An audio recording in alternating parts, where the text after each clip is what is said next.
오늘도 하나님의 은혜와 평안이 우리 성도님들의 마음속에 넘쳐나게 되기를 주님의 이름으로 축복하며 기도합니다. 오늘은 우리가 읽은 말씀을 가지고 하나님을 만나는 믿음이라는 제목으로 말씀을 나눌 때에 우리가 깨닫는 은혜가 있기를 바랍니다. 오늘 사실은 우리가 읽은 말씀 본문은 정말 가르쳐야 할 것이 많습니다. 특별히 이 주기도문도 포함되어 있는데 예수님께서 이 땅에서 우리가 어떻게 기도해야 할지 기도의 모본을 가르쳐 주신 부분이기도 합니다. 그래서 다음에 기회가 되면 주기도문 강해는 다음에 한 절 한 절씩 뜯어서 하기로 하고, 오늘은 우리가 하나님을 만나기 위해 행하는 이 모든 종교 의식에 대한 우리가 어떤 관점을 가지고 어떤 마음으로 이것을 행해야 하나님을 만날 수 있는지, 그런 부분에 대해서 같이 나눠보고자 합니다. 우리가 이제 평범하게 살아갈 때는 그렇게 하나님의 도우심을 별로 필요로 하지 않습니다. 왜냐하면 그냥 웬만한 것은 내 힘으로 내 능력으로 해결할 수 있다고 느끼기 때문입니다. 그런데 막상 큰 병이 나거나 위기가 닥치면 내 힘으로 감당할 수 없는 그런 한계에 부딪혔을 때는 인간은 누구나 하나님이라는 존재를 찾게 됩니다. 그런데 중요한 문제가 뭐냐면, 그럴 때 하나님을 어떻게 해야 만나는지 알 수 없다는 것입니다.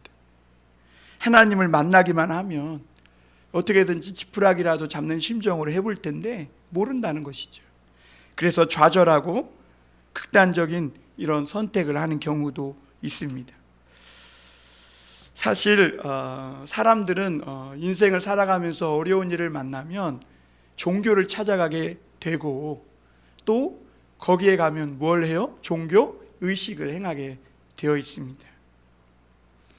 우리도 오늘 종교 행위를 합니다. 제가 막 일어서라 하고 앉으라 하고 찬양하고 기도하고 또 설교 말씀도 듣고 이런 종교 행위들을 합니다. 그런데 우리가 오늘 이런 일들을 하면서 물어야 할 중요한 질문이 있습니다. 우리가 과연 이렇게 하면 정말 하나님을 만날 수 있느냐 하는 것입니다. 여러분, 하나님을 만나시길 바랍니다.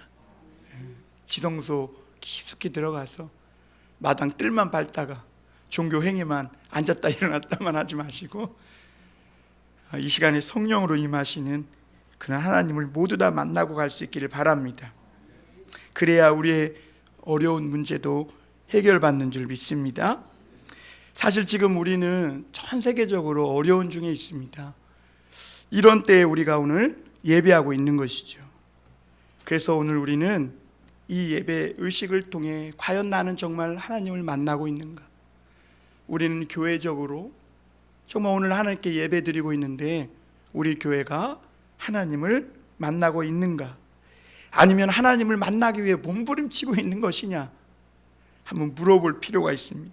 왜냐하면 종교는 하나님을 만나려고 노력하고 애쓰고 몸부림치는 것이기 때문에 그렇습니다.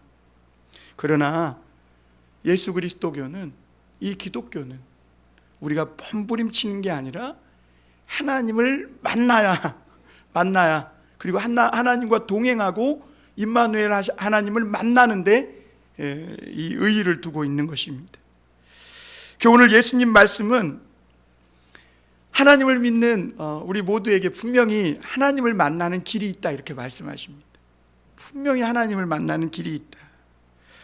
우리가 예수님이 가르쳐 주시는 대로만 하면, 우리가 막 몸부림치고 막 비틀고 그렇게 하지 않아도 하나님을 만날 수 있다는 거예요.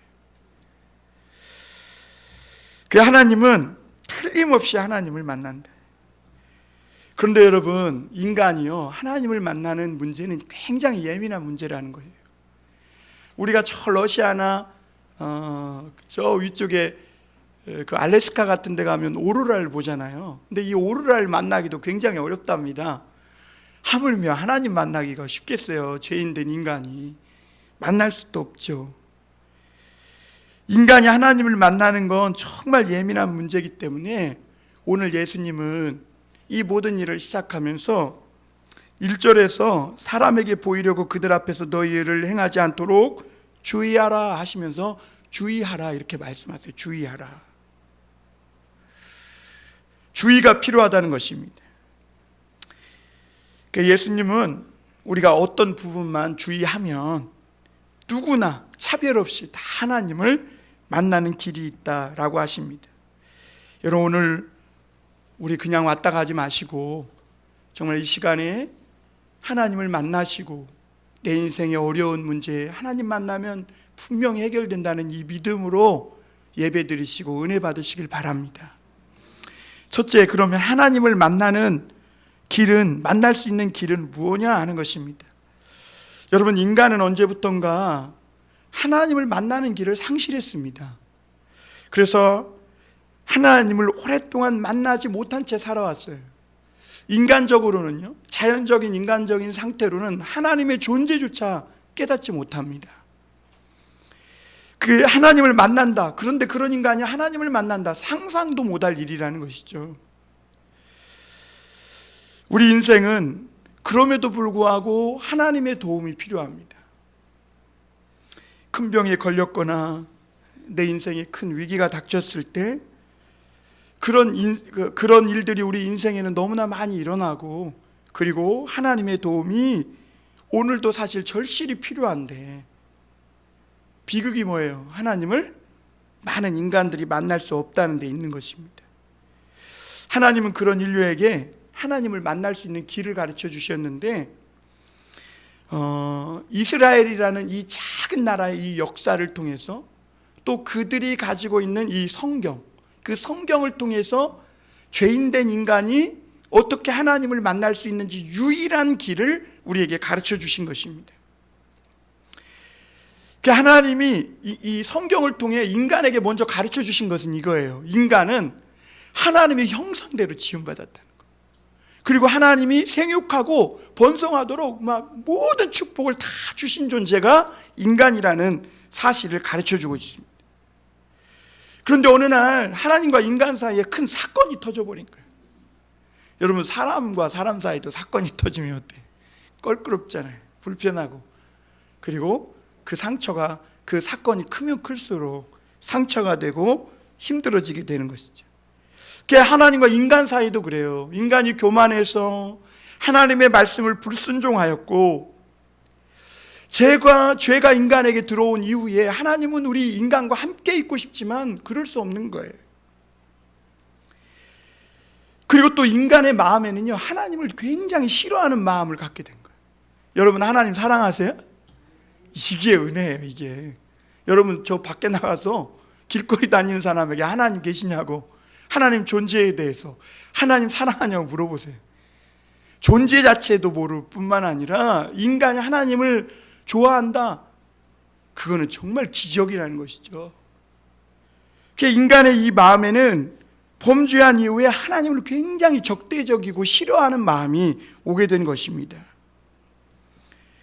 하나님도요, 인간의 이 죄로 말미암아 하나님의 거룩하심에 깊은 손상을 받은 거예요. 왜냐하면 하나님은 이 세상의 모든 어떤 것보다 인간을 최고로 지으셨고, 사랑의 짝으로, 예를 들면 부부의 배우자처럼 하나님이 사랑을 주고 받을 존재로 정말 걸작으로 인간을 만들어 주셨는데, 그 인간이 최고로 잘 만드셨다고 자부했던, 그 하나님이 만드셨다고 자부했던 그 인간이 타락하니까 하나님의 이 거룩하심에 깊은 손상을 받게 된 것이죠. 그리고 하나님과 우리 사이가 아주 불편한 관계가 된 것입니다. 그러나 여러분, 놀라운 사실은 하나님은 그럼에도 불구하고 우리 인간을 여전히 사랑하신다는 거예요. 우리는 하나님 없이 살 수 없어요. 그렇지만 하나님과 인간 사이에 이 죄라는 장벽이 있고 사이가 너무 멀어졌어요. 하나님과 인간 사이에 이 불편함과 이 적대적인 관계가 너무 깊어서 인간은 이제 하나님의 축복도 받지 못하고 하나님의 사랑의 그 마음도 느끼지 못한 채 살아가게 되었다고 성경은 먼저 가르쳐주고 있는 거예요. 우리 인간은 하나님의 도움이 절실히 필요한데 하나님을 만날 수 없다. 참 오늘도 이것이 많은 사람들에게 어려움이고 비극인 것입니다. 여러분, 인간이 하나님을 만날 수 없으니까 인간이 똑똑하잖아요. 하나님의 형상대로 지음받았으니 얼마나 지적 수준이 높고, 이제는 막 달에서 화성에서도 비행기를 띄운대요. 화성에서 3m를 띄우면요, 지구에서 3000m 이상을 띄운 것과 같대요. 왜냐하면 이 대기량이 너무나 차이가 많다는 거죠. 이렇게 똑똑해요, 인간이. 코로나 백신도 만들어내요. 이렇게 똑똑한 인간이 그럼에도 불구하고 인생을 살면서 인간의 한계로 해결할 수 없는 문제를 만났을 때 하나님을 만나야 하는데 못 만나니까 생각해내고 고안해낸 것이 뭐냐면 공로예요, 공로. 공로를 많이 쌓으면 하나님이 어딘가 계신지 모르지만 하나님을 만날 수 있을 거라는 막연한 생각을 한 거예요. 그리고 그렇게 해서 만들어진 것이 뭐예요? 종교라는 거죠. 얼마나 이 인간이 공로를 많이 쌓으면 하나님을 더 깊이 만날 수 있다, 이런 공로주의가 들어오면서 인간이 절을, 또 신전을 만들고, 또 예배당을 많이 짓고, 그리고 종교의식과 이런 행위들을 하면서 또 자선을 행하면서 그걸로 하나님을 만나려고 노력했다는 것이죠. 그래서 여러분, 세상엔 많은 종교가 생겼습니다. 그리고 많은 사람들이 종교 행위를 해요. 오늘도 종교 행위를 해요. 그러나 인간은 그런 공로나 종교 행위로 절대로 하나님을 만날 수 없다는 것입니다. 왜냐? 인간의 마음 자체, 이 종교적인 마음 자체가 이미 썩고 부패했고 오염되어 있다는 거예요. 그런 오염된 본성, 오염된 마음으로는 우리가 오늘 아무리 앉았다 일어났다 막 찬송가를 부르고 해도 하나님을 만날 수 없다는 거예요.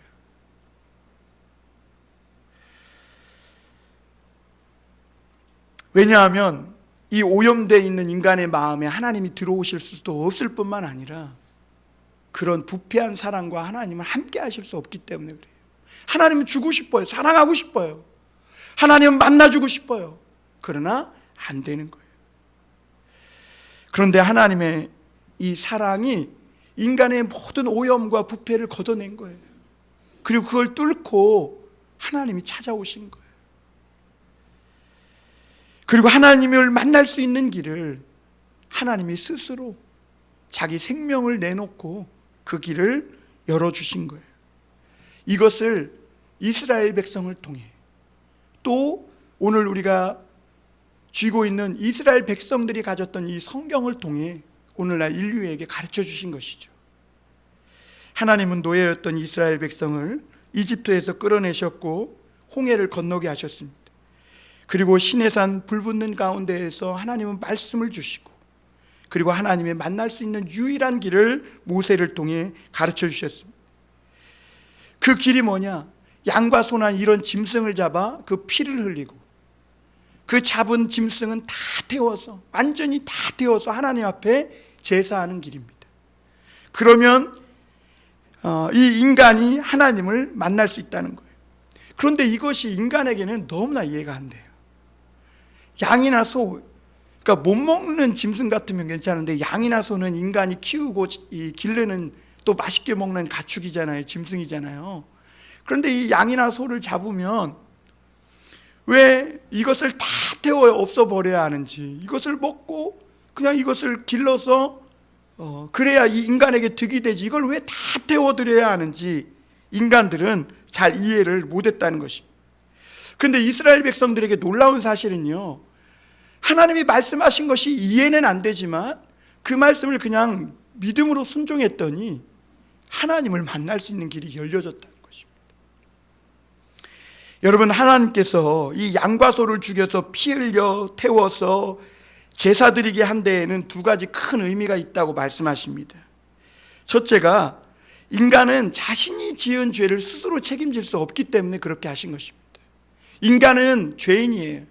교만하고 불순종해서 죄를 짓게 됐어요. 자신이 스스로 죄를 책임질 수가 없어요. 그래서 하나님은 인간이 지은 죄를 아무 죄 없는 양이나 소에게 전가시키게 했어요.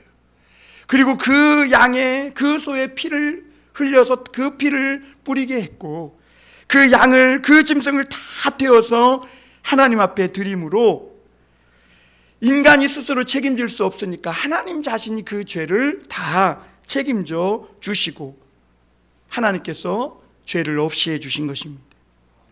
그리고 또 다른 하나가 뭐냐면, 짐승을 완전히 태우는 것을 통해 하나님은 인간의 죄에 대해 얼마나 진노하신지를 보여주신 거예요. 여러분, 이 짐승의 목을 따서 피를 흘리고 그것을 뿌리고 그 남은 것을 다 이 불에, 제단불에 태워서 올리면서 하나님이 이 죄를 얼마나 미워하는지, 우리 인간이 지은 이 죄를 얼마나 하나님이 진노하신지를 보여주셨고, 그럼에도 불구하고 하나님의 말씀대로 이해가 되지는 않지만 그 양과 소를 죽여서 피를 흘리고 피를 뿌리고 다 태워서 하나님 앞에 드리기만 하면 하나님이 이 진노를 축복과 용서로 바꾸신다고 우리에게 말씀해 주고 있는 것입니다. 여러분, 이스라엘 백성이 이 제사를 1500년 동안 드렸어요. 이 제사의 의미를 이해하고 드렸을까요? 100% 다 이해하지 못했어요. 레위기 말씀이 있는데도 이 말씀을 다 이해하지 못한 겁니다.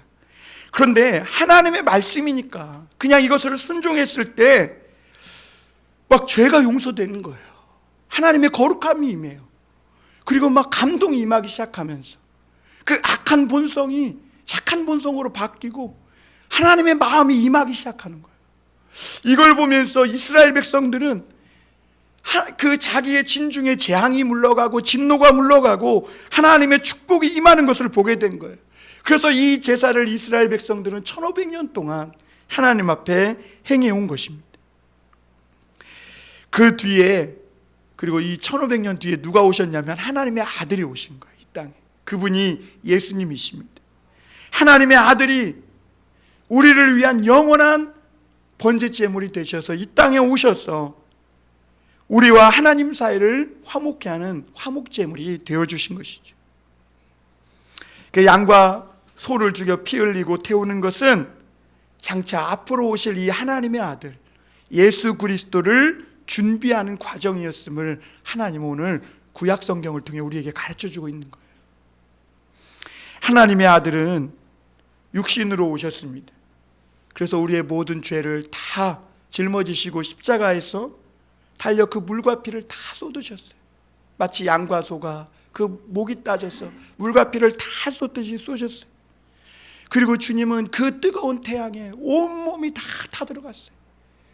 주님의 그 하나님을 사랑하는 마음은 그 인간들의 악한 죄로 인해 그 주님의 마음이 다 타들어갔고, 이 세상에 너무나 넘쳐나는 악과 지옥의 고통을 보면서 예수님의 마음은 다 타들어가신 것이죠. 그리고 주님은 단번에 그 모든 죄를 짊어지시고 죽으심으로 인류가 지어온, 그리고 앞으로 지을 모든 죄를 한 번에 책임지신 것입니다. 여러분, 이제는 하나님의 아들이 이 세상에 오셨기 때문에 양과 소를 잡을 필요가 없어졌습니다. 이제 예수님의 제자들이 어떻게 하나님을 만납니까? 예수님과 대화함으로 만나요. 예수님의 말씀을 들어요. 산상수훈, 산에 올라가서 예수님의 말씀을 가르치면 그 말씀을 듣고 또 예수님과 대화하고 기도함으로 그 하나님을 만나고 있는 거예요. 근데 빌립도 이걸 이해 못했어요. 그러니까 빌립이 예수님, 우리에게 하나님을 보여주십시오 그래. 그랬더니 예수님이 뭐라 그래요? 이 빌립아, 네가 내 말을 듣고 나를 보았으면 하나님을 보았는데 어찌하여 나보고 하나님을 보라, 보이라 이렇게 하느냐 말씀하셨어요. 그래서 오늘 우리가 어떻게 하나님을 만나요? 하나님의 말씀을 듣고, 예수님을 통해 하나님의 말씀을 듣고 예수님을 통해 주님과 대화하고 기도함으로 하나님을 만나는 줄 믿습니다. 여러분, 오늘 우리 그렇게 하나님을 꼭 만나시길 바랍니다. 하나님 이 시간에 말씀으로 오늘 오세요. 그 말씀을 들으시고 그 말씀을 붙들고 하나님과 대화하세요. 이 시간에 말씀을 들으면서 나에게 성령으로 주신 그 말씀을 붙들고 주님께 기도하는 거예요. 기도하는 마음으로 주님께 나아가는 거예요. 그러면 하나님이 가까이에서 임마누엘로 우리를 만나주시는 줄 믿습니다. 옛날에도 사실은 이 제사를 지난다고 해서 하나님을 만난 건 아니에요. 이스라엘 백성들이 이해는 안 됐지만 이렇게 하면 하나님을 만날 수 있다. 그래서 하나님의 말씀을 듣고 그렇게 함으로 하나님을 만나게 된 거예요. 여러분, 우리는 이제 예수님 말씀에 순종할 때 하나님을 만나게 되는 것입니다. 하나님의 아들이 직접 이 땅에 찾아오셨고 하나님과 우리 사이에 불편한 모든 죄의 관계를 청산하셨고 이제는 이 예수님의 말씀을 듣고 주님과 대화를 나눔으로 하나님을 만나는 것이죠. 그래서 요한복음 1장 14절에 보면 말씀이 육신이 되어 우리 가운데 거하시며 우리가 그의 영광을 보니 아버지의 독생자의 영광이요 은혜와 진리가 충만하더라. 말씀이 육신이 돼요. 오늘도 여러분, 말씀이 육신이 되고 있는 것입니다. 우리는 인간이 하나님을 만날 수 없어서, 그러니까 하나님이 우리 인간에게 직접 찾아오셨음을 깨달았습니다. 우리는 이제 그렇다면 어떻게 하나님을 가까이에서 만날 수 있습니까? 양을 잡고 향불을 피우고 주문을 외우고 이런 종교 의식을 통해서 그분을 만나는 것이 아니라 이 시간에 나에게 들려주시는 말씀과 기도를 통해 하나님을 만난다고 예수님은 가르쳐주고 있는 것이죠. 그리고 예수님이 오신 뒤에, 그리고 오순절 성령이 오신 뒤에 이 신약교회 모든 교회가 그래서 이 말씀이 그 예배의 중심이 된 것입니다. 이 말씀을 듣고 말씀을 붙잡고 기도하면 오늘 우리 모든 사람들이 차별 없이 하나님을 만나게 되는 것입니다.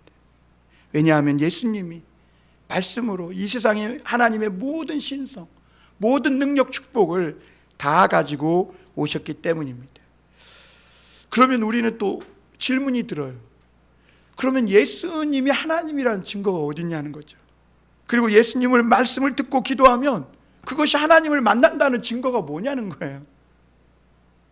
그렇죠? 여러분, 예배의 말씀을 듣고 그 말씀을 듣고 기도하잖아요. 그러면 성령의 역사가 나타나요. 이게 증거예요. 이게. 여러분, 하나님의 아들이 아니고는 누구도 이 성령의 역사를 줄 사람은 아무도 없어요, 이 세상에. 오늘 하나님의 말씀을 들으면서 막 내 안에 감동이 일어나고 내 안에 죄악된 본성이 떠나가고 그동안 내가 미워하고 싫어했던 이런 여러 사람들에 대해서 사랑해야 되겠다는 마음을 갖게 될 때 이것은 바로 하나님을 만나고 있다는 증거예요. 왜 그래요? 하나님이 사랑이시기 때문에. 미움으로 오염되고 썩고 부패한 인간의 본성으로는 사랑이신 하나님을 절대로 만날 수가 없다는 것이죠. 그러므로 여러분, 성령의 감동이 없고 성령의 역사가 없는 예배는 죽은 예배고, 아무리 종교의식을 많이 앉았다 일어났다 수천 번 해도 3000배를 해도 그걸로는 하나님을 만날 수 없고 그 예배는 죽은 예배인 것입니다. 그럼 두 번째로 우리가 생각해 볼 문제가, 그럼 하나님을 만날 수 있는 자격은 무엇이냐라는 것입니다. 여러분, 이 세상 누구든지 예수님께만 가면 하나님을 만날 수 있을까요? 여러분의 대답은 무엇입니까? 예, 맞습니다. 예수님이 그렇게 대답해 주셨어요. 이 세상에 어떤 사람도 예수님께만 가면 누구든지 차별 없이 남자나 여자나 어떤 과거의 죄를 지었든지 뭐 했든지 예수님께 가면 하나님을 만날 수 있다고 가르쳐 주셨습니다. 그런데 딱 한 가지 중요한 조건이 있어요. 그게 뭐냐? 이 예수님을 하나님의 아들로 믿는 믿음이 필요한 것입니다. 왜냐하면 우리가 내 죄를 스스로 책임질 수 없으니 하나님이 그 아들을 보내셔서 내 죄를 다 책임지시고, 그리고 내 모든 죄의 문제를 해결하셔서 하나님과 나 사이에 이 모든 불편한 관계를 다 해결하셨다고 믿는 믿음이 필요한 거예요. 그래서 히브리서에도 너희는 은혜의 보좌 앞에 담대히 가라 그랬거든요. 그 믿음이 있는 사람, 그런 사람은 누구든지 차별 없이 다 하나님을 만날 수 있다는 것입니다. 그런데 여러분, 문제가 있어요. 여기에도 문제가. 왜 그러냐? 너무 쉽다는 거예요. 예수님만 믿으면 하나님을 만날 수 있다. 너무 쉬우니까 사람들의 상상으로는 안 믿는 거예요. 왜냐하면 인간의 이 발상이 아주 막 어렵고 막 그런 것만이 대단한 걸로만 생각하거든요. 그러니까 하나님이 예수님을 믿기만 하면 누구든지 하나님을 만날 수 있다 이러니까 안 믿는 거예요. 그러니까 어떻게 해요? 막 자기 몸을 때리고 막 40일을 굶고, 물론 하나님을 사랑해서 하는 거 그런 걸 비아냥대는 건 아닙니다. 자기의 자랑이나 공로를 만들고 그러면 어떻게 됩니까? 하나님께 은혜를 받지 못하고 하나님을 만나는 자격을 상실해 버린다. 예수님을 믿는 것으로 부족해서 막 자꾸 더 잘 믿으려고 하고, 우리가 이 기독교를 더 잘 만들려고 하고 이러면 그 목사도 망하고 성도들도 망하는 거예요. 여러분, 예수님 한 분이면 충분하다고 성경은 우리에게 가르쳐주고 있는 줄 믿습니다. 그래서 오늘 아까도 보았지만 우리 1절 한번 다시 볼까요? 사람에게 보이려고 그들 앞에서 너희 의를 행하지 않도록 주의하라. 그리하지 아니하면 하늘에 계신 너희 아버지께서 상을 받지 못하느니라. 여러분, 하늘에 계신 하나님께서 우리에게 주시는 가장 큰 상이 뭘까요? 만남 자체가 가장 큰 상인 줄 믿습니다. 그런데 사람에게 보이려고 너희 의를 행하면 하나님을 못 만난다는 거예요. 그걸 주의해라 이렇게 말씀하고 주의해. 왜? 중요하기 때문에 그래요. 여러분, 여기서 의인은 하나님을 만나는 것을 말합니다. 의롭지 못하면 하나님을 못 만납니다.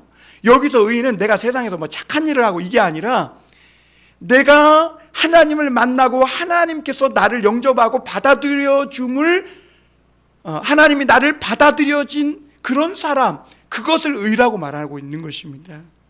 그것은 오직 예수님 한 분으로만 가능한 것이죠. 종교적인 행위나 의식을 행할 때, 그러므로 기도나 이 구제나 금식, 헌금을 행할 때, 심지어 목사가 목회할 때 사람을 너무 의식하거나 사람에게 보이려고 목회하고 사람에게 칭송을 받으려고 목회하고 종교의식을 행하고 이렇게 하지 말라는 거예요. 그거 주의하라니. 그거 예수님이 그거 주의. 오늘도 하나님을 만나고 싶으냐? 사람을 의식하면 안 된다는 거예요. 사람을 의식하면. 그러면 하나님을 만나는 자격, 하나님의 축복을 받을 자격 다 상실하고 마는 거예요. 여기서 우리가 하나님께서 우리에게 요구하시는 자격은 하나예요. 예수님이 하나님의 아들로 내 죄를 위해 십자가에 못 박혀 죽으셨고 부활하셨다. 요거 하나를 믿는 것입니다. 여기에 다른 거 자꾸 드리면 안 돼요. 막 내가 건물 크게 졌다, 막 내가 성전 막 졌고, 내가 뭐 성도 몇 명 막 목회, 이런 거 들어가면 하나님은 국물도 없다. 그런데 이런 게 너무 쉬우니까 사람들은요 자꾸 무언가를 하려고 그래요.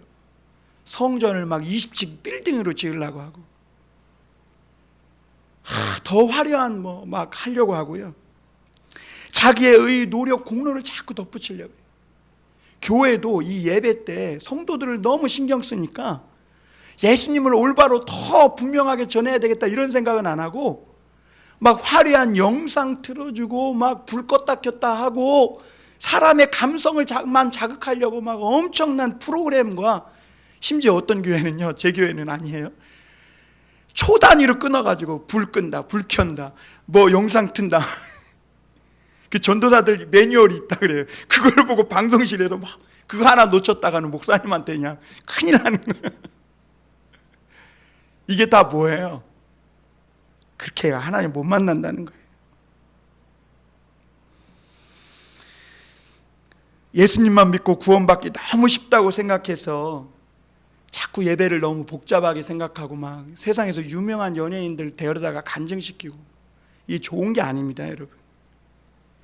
사람에게 보여주려고 하는 이거 주의해라. 그게 하나님을 못 만난다는 것입니다. 하나님은 이런 모든 일들 불쾌해요. 왜?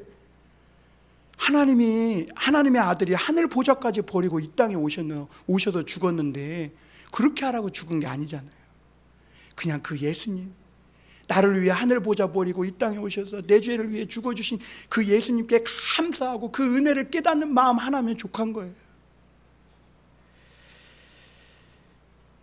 마르틴 루터는 어렸을 때 예수님을 심판하시는 하나님으로 무서운 분으로 배웠다는 거예요. 그리고 교회에서도 하나님은 늘 조금만 잘못해도 막 저주하고 무서운 공포를 내시는 이런 분으로 배웠다고 해요. 그래서 이 루터가 내가 구원받으려면 이렇게 살아서는 안 되고 마치 막 오늘날 목사가 되듯이 수도사가 돼야 되겠다. 그래서 하던 법학 공부도 다 때려치고 어거스틴 수도회에 들어갑니다. 그리고 거기서 그 하루에 예배를 7번 드립니다. 예배 빠지면 절대 안 돼요. 그리고 고해를 하는데 고해를 일주일에 어느 정도까지 하냐? 자기 안에 충동적으로 들었던 이런 감정까지 다 고해를 해야 되는 거예요. 루터가 그렇게 했어요. 근데 마음에 평안이 없었어요. 그래서 이 루터가 자기 등을 채찍으로 때리기 시작했어요. 어느 날 보니까 기도의 시간에 루터가 안 온 거예요.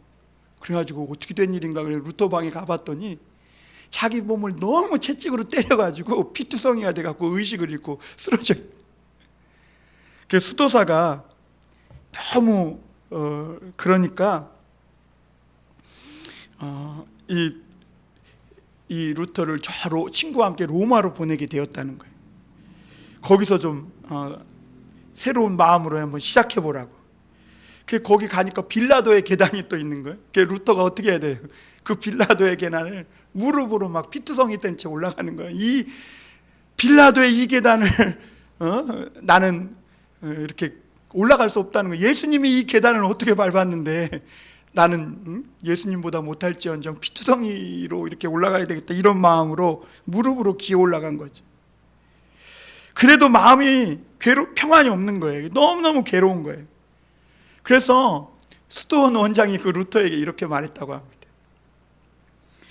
하나님이 내게 화나는 게 아니라 네가 하나님께 화내고 있다. 하나님은 너에게 화를 안 내는데 네가 지금 하나님께 왜 화내고 있다는 거예요. 여러분, 이런 식으로 종교생활하는 사람들 엄청 많습니다. 그래서 루터가 너무 자기 몸을 괴롭게 하니까 루터를 이 로마의 수도원 원장님이 그 학교를 보내가지고 학생들을 가르치게 했대요.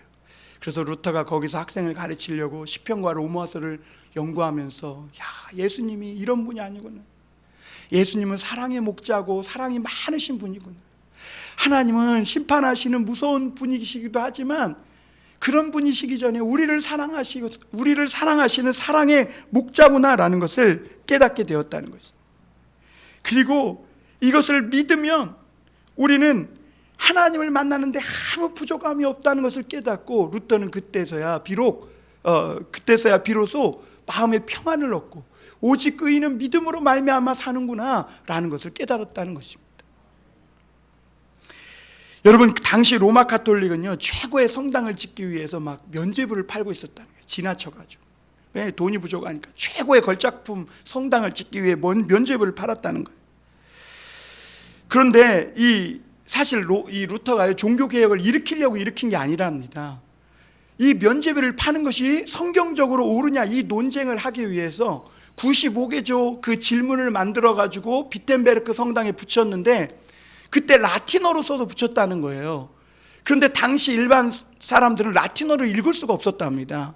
왜냐하면 라틴어는 수도사나 성경을 읽을 수 있는 그런 사제나 이런 사람들만 읽었지. 그런데 이 라틴어로 쓰인 95개조 반박문이 독일어로 막 번역돼서 독일어 전역까지 번져나갔고 그것이 걷잡을 수 없는 들불처럼 돼서 세상이 오늘날 뒤집어진 것입니다. 여러분, 우리는 하나님이 너무 까다롭고 완벽한 것을 요구하기 때문에 조금도 틀리면 안 되고 웬만큼 믿어서는 하나님이 만나주시지도 않고 막 금식도 많이 하고 헌금도 많이 하고 막 기도도 막 밤새도록 해야 하나님이 만나 주실 거라고 생각해요. 여러분, 제가 그것을 부정하는 것은 아니에요. 오늘 예수님도 절대로 그걸 부정하진 않았어요. 유대인들이 3대 경건 행동으로 생각하는 구제, 기도, 금식, 이것을 예수님이 부정한 게 아니라 이것이 하나님을 만나는 길인 것은 맞다는 거예요. 오늘도 우리가 의식적으로 예배드리러 이렇게 나와서 종교 행위를 행하는 이것이 하나님을 만나는 길인 것은 맞다는 거예요. 그러나 이것을 하러 나올 때 사람에게 보이려고 하면, 사람에게 초점을 맞춰서는 안 된다, 이걸 말씀하고 있는 거예요. 그래서 사람들은 자꾸 사람의 초점을 맞추니까, 사람을 의식하니까 순서를 많이 만들고 막 성도들에게 지나친 막 관심과 막 은혜를 주려고 노력하고, 그러다 보니까 그냥 예배가 산으로 가버리는 거예요. 그 예수님은 이걸 주의하라 그래요. 예배의 중심은 누구예요? 예수님이시죠. 우리가 하나님을 만날 수 있는 키포인트는 뭐예요? 예수님이 하나님의 아들로 오셔서 내 죄를 다 해결해 주셨다, 나는 하나님의 의를 힘입었고 하나님의 자녀가 되었다는 그 믿음이 있어야 되는 것입니다. 그래서 여러분, 우리가 구제, 기도, 금식 이런 영적 생활을 통해 하나님을 만날 수 있는 것은 정말 사실입니다. 그런데 여기에 다른 의인은 필요치 않아요. 예수님의 십자가, 이 믿음 하나만 가지면 충분한 것입니다. 오늘도 여러분 그 십자가 믿음만 가지고 나오신 줄 믿습니다. 많은 사람이 하나님을 만나려고 나오는데 세상에서 성공한 이 자존심, 나는 뭔 공무원까지 지내고 뭐까지 하고, 이것 덕지덕지 묻히고 나오는 거예요. 자기 자랑, 자기를 막 주렁주렁 달고 나오는 거예요. 하나님은 위험하다, 위험하다. 또 어떤 사람은 하나님이 너무 멀리 계신 분으로 여겨서 만날 수 없다고 생각해서 이 예배를 나올 때 그냥 구경하는 마음으로 나와요. 그냥 설교 한번 들어보자는 이 마음으로 나와서 구경하다 가는 것입니다. 교회도 교인들에게 너무 많은 은혜와 만족을 주려고 막 어떻게든지 막 프로그램을 비틀고 꼬고 해서 막 이상하게 막 위험한 발상이라는 것입니다.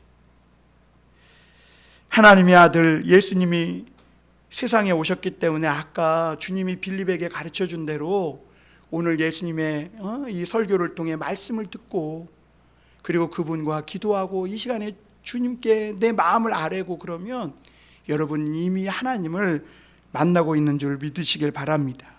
그리고 우리가 하나님만 제대로 만나기만 하면 우리의 마음의 응어리, 한들이 다 풀어진다는 것입니다. 인생의 모든 문제에 대한 해답을 하나님께 받는 줄 믿습니다. 한 가지만 더 보겠습니다. 그러면 하나님을 만나는 예배에 대하여 우리가 생각해 봐야 합니다. 오늘 2절부터 4절에 대한 구제에 대해서 말씀하고 있는데요, 여기에서 반복하고 있는 말씀들이 뭐냐면 자기 상을 이미 받았는지라는 말씀과 은밀한 중에 계신 아버지께서 보시고 갚으신다는 이 말씀이 모든 종교적 의식의 행위에 반복되고 있는 것을 보게 됩니다. 앞서 말씀드린 대로 이런 행위는 유대인들에게 하나님을 만나는 데 있어서 중요한 경건 행위였습니다. 그런데 그들이 나팔을 불었다고 합니다. 이 나쁜 건 아니에요. 왜냐하면 구제할 때 사람들이 모르니까 나팔을 불어서 좀 모아가지고 구제할 수도 있죠. 그렇죠? 제가 그 영등포 교단 사무실에 가면 거기 광약교회가 있어요. 노숙자들이 많아요. 근데 노숙자들이 아무데나 쓰러져 자잖아요. 그러니까 밥 시간이 돼도 때를 놓치는 거야. 그러니까 막 그 토마스의 집이라는 데가 있는데, 나눔의 집에 막 끈다리 같은 걸 쳐. 그러면 벌떡 일어나고 노숙자가 와서 밥 한 끼 타서 먹고 가는 거예요. 그걸 뭐라고 하는 게 아니에요. 여기서 주님이 말씀하시는 것은 그들은요 이렇게 구제를 하면서 막 나팔을 불면서 짜잔 하면서 누가 기부했다고 막 박수갈채를 치게 했다는 것이죠. 요즘은 이런 기부를 하면 나팔이 아니라 뭐가 따라와요? 휴대폰 카메라가 따라와요.